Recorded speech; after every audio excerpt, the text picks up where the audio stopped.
I'm Jenna Hubbard. I am a dance artist. I work as a lecturer at Arts University Bournemouth now, but I did my undergraduate degree at Coventry University and then worked in many roles in dance in Coventry until 2015.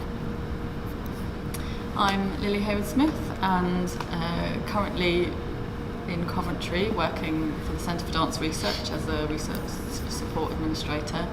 I am also a dance artist and started my journey as a dance artist in Coventry in 2005, yeah, where I met Jenna. We first met because our rooms were next door to each other in halls, so Lily and I lived together for 3 years of our undergraduate degree in different houses. Yeah. But that was where we actually first met. Yeah.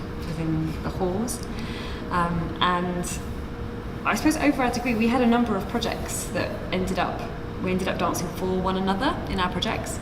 So I have a really distinct memory of us dancing around Ellen Terry in Lily's second year project, which we haven't spoken about for a long time, where I danced inside a duvet cover as part of your improvisation with objects project that you were doing. And then in the third year you danced in my final project, which was in the cathedral ruins in Coventry.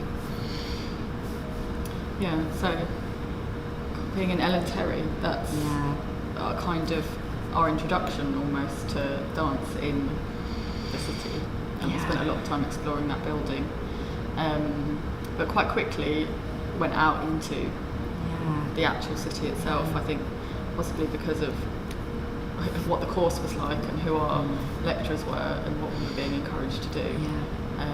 I feel like that happened quite quickly. It did. We had a really distinctive unit in second year with Polly Hudson, where we went out. I think we went out. I don't think that was necessarily the project, but we went outside and we danced in the Lady Herbert Garden by the Transport Museum, which was our first real experience, wasn't it, of making work in an outside outside environment that isn't a performance space. Well, it was the site. We had this site-specific module. Yeah. And so I have a lot of memories of being encouraged to really engage with the space and allow the space to kind of come in and sort of get away from the kind of initial ideas of dancing just for the sake of dancing and the kind of aesthetic look of what we were doing, which is often how it kind of comes in a studio space. So yeah, the Lady Herbert's Garden, I really vividly remember being in that space, talking to each other about what was in that space and moving around. I remember drawing a lot in that space and writing a lot, and being reminded that you don't have to dancily dance. You don't have to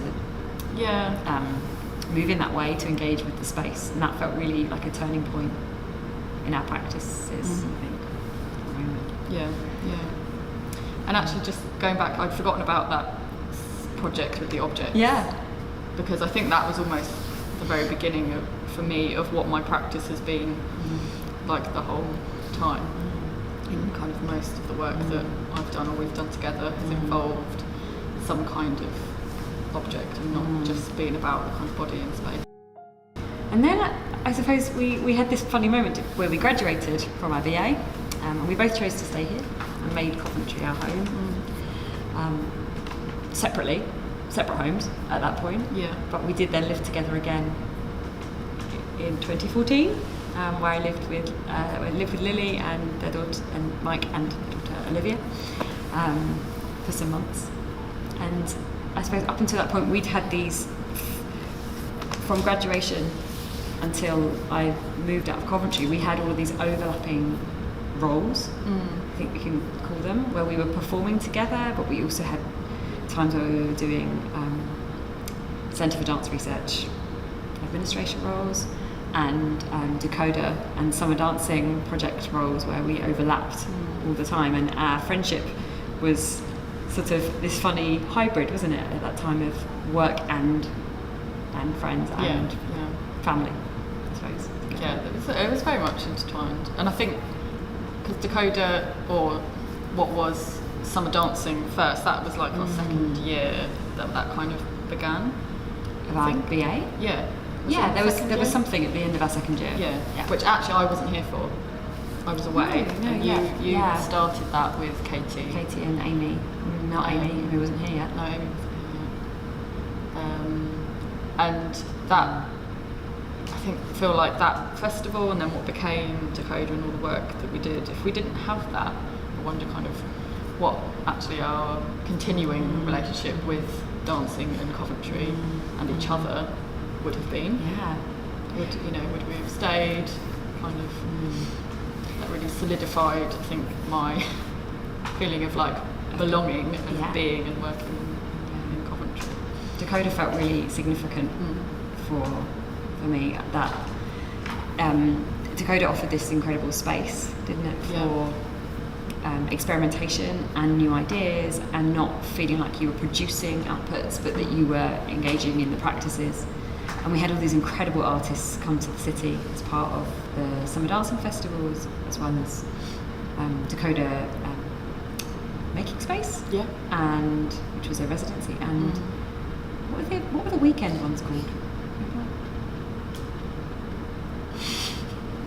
Workshops. We'll just call them workshops. We had these incredible artists come and share their practice here, but that everyone was.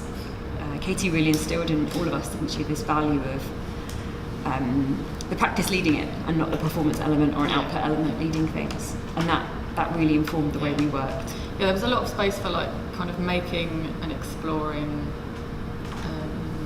and process, and very kind of much less about we're just putting on a show.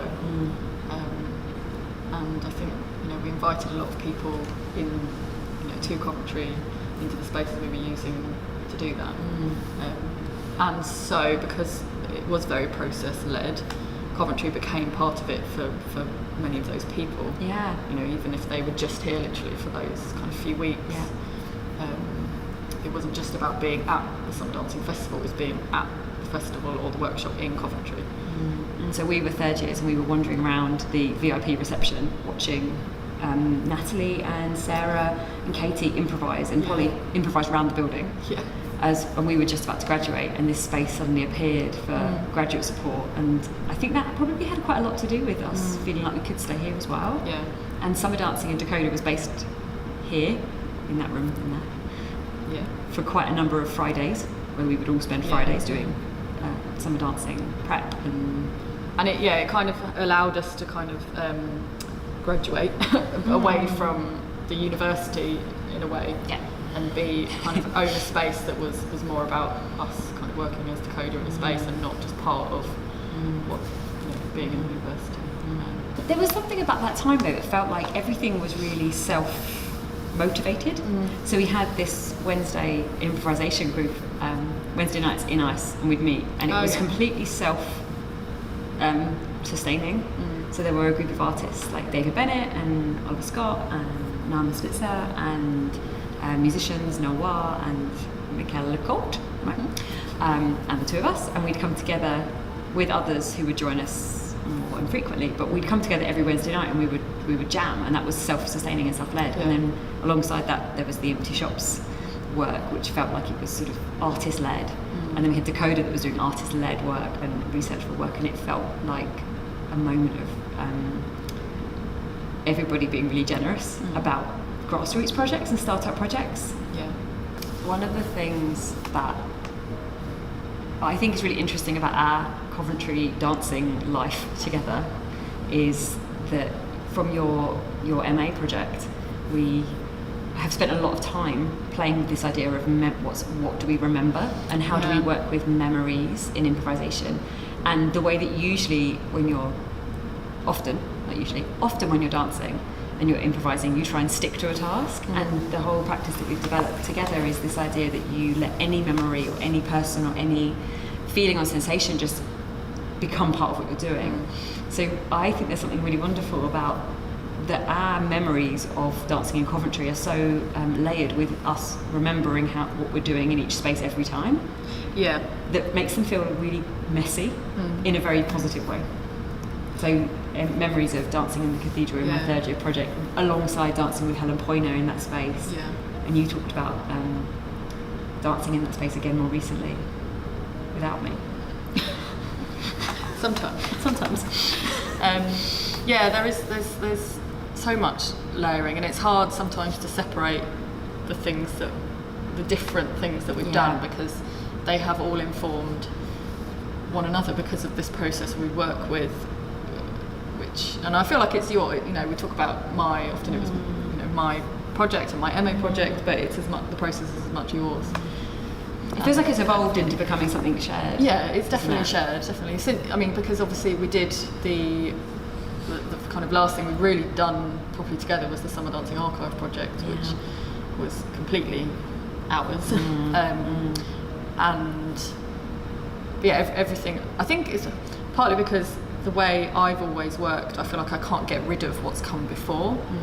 It's there, whether you acknowledge it or not in your work.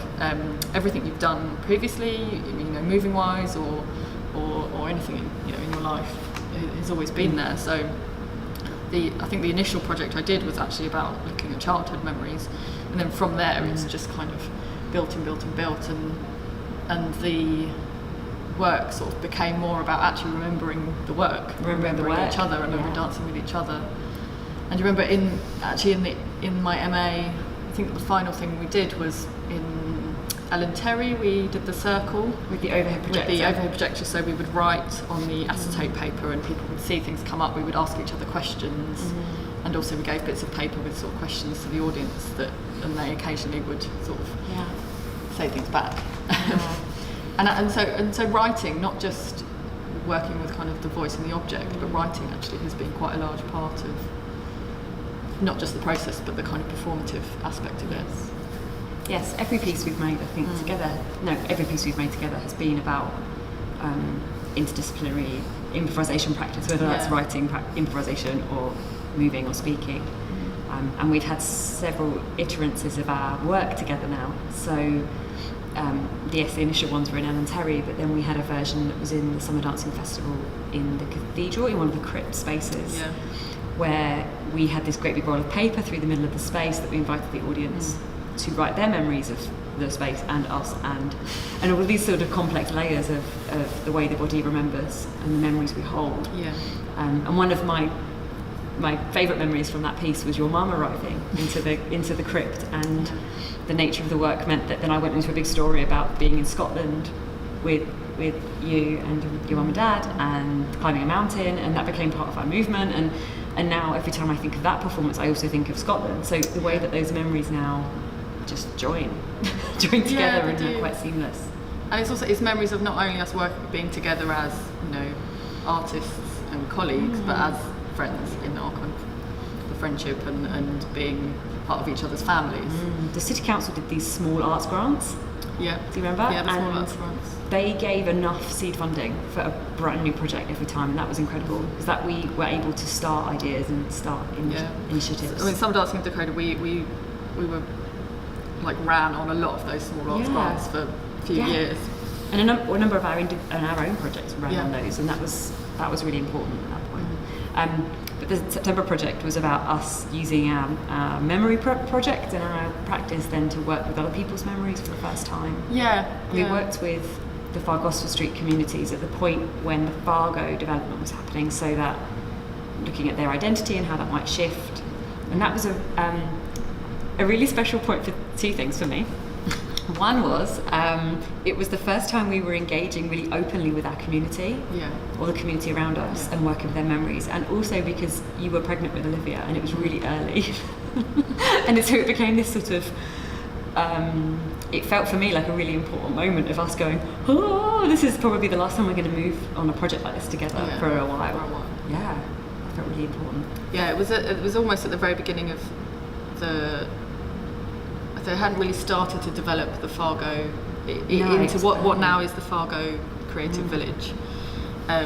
So the space that we worked in was one of the kind of old warehouse spaces, and next door to us was like a massive old carpet shop. Yeah. And there was like a furniture store there, and Talking Birds had commissioned artists to go into this big kind of warehouse space for a month at a time.